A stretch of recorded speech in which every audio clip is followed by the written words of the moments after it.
At a time when definitive action against climate change is the need of the hour, the United States, under President Donald Trump, seems to be looking away, putting Washington's energy agenda over environmental protection. After the US pulling out of the Paris Agreement and Trump abandoning climate action, a recent verdict by a US jury against environmental advocacy group Greenpeace has triggered a debate. The jury ordered that Greenpeace pay over $600 million in damages to an oil pipeline company.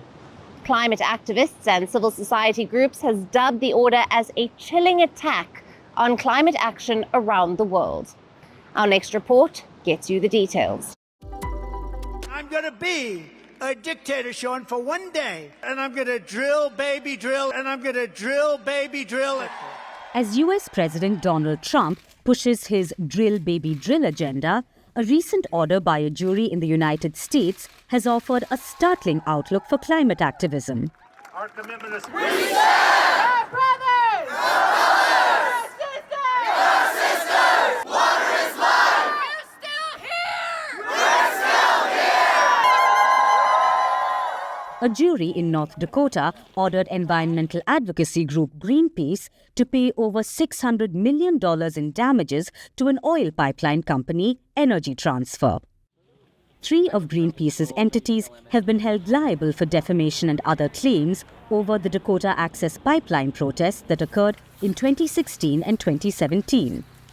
So today, the jury in Morton County, North Dakota, returned a verdict in our case for over $660 million against the 3 Greenpeace entities being sued by Energy Transfer. I'm not surprised. I mean, when you look at the original complaint and this revisionist history of how Standing Rock came about and Greenpeace's role, this is another revisionist history of what this case was about and what the outcome symbolizes. This is an attack on the First Amendment. This is a very blatant attack. Climate activists and environmentalists across the world have criticized this order, saying it would embolden other oil and gas companies to legally pursue climate protesters.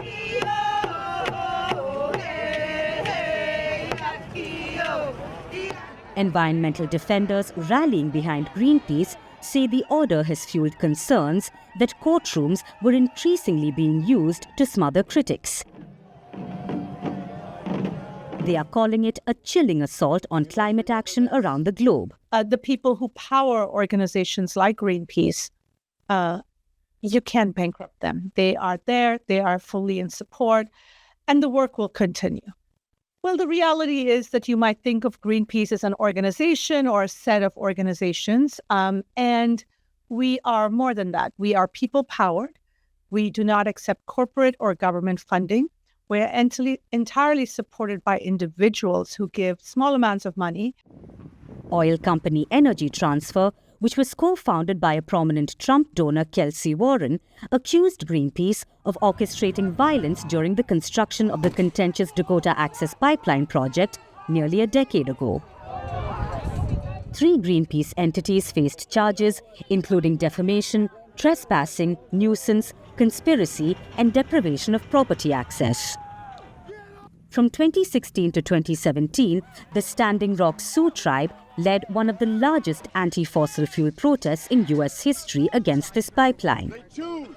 The protests left hundreds arrested and injured.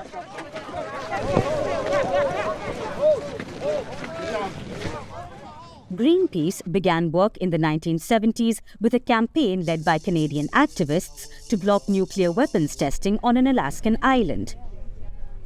U.S. offshoots grew in the following years.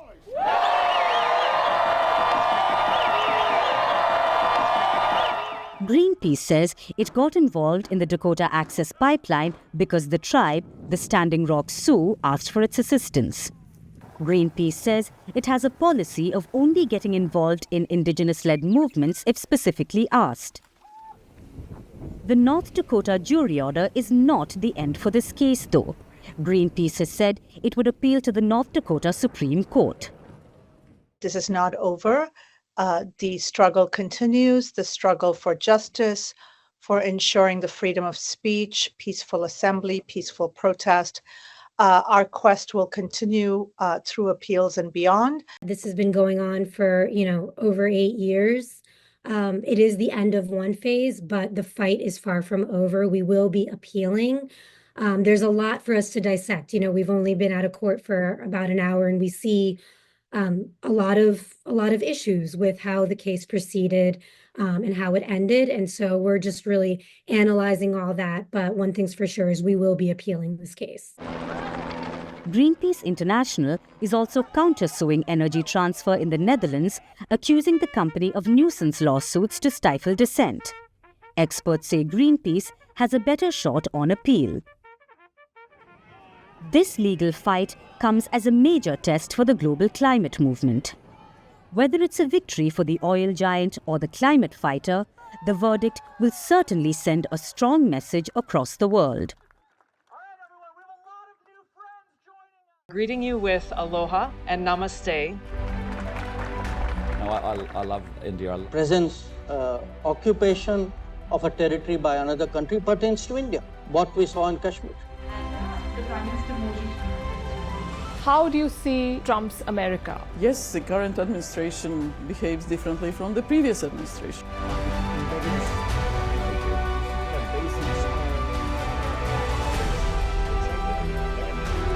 Are you saying that there are foreign powers who are trying to bring down the current government in Syria? Exactly. Bluntly, Iran, maybe Russia too.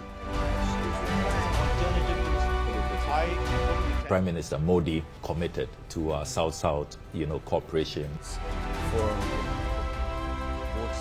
Not over 50%. Is Ukraine prepared to pay the price for that peace? No compromises at the cost of territorial integrity and sovereignty.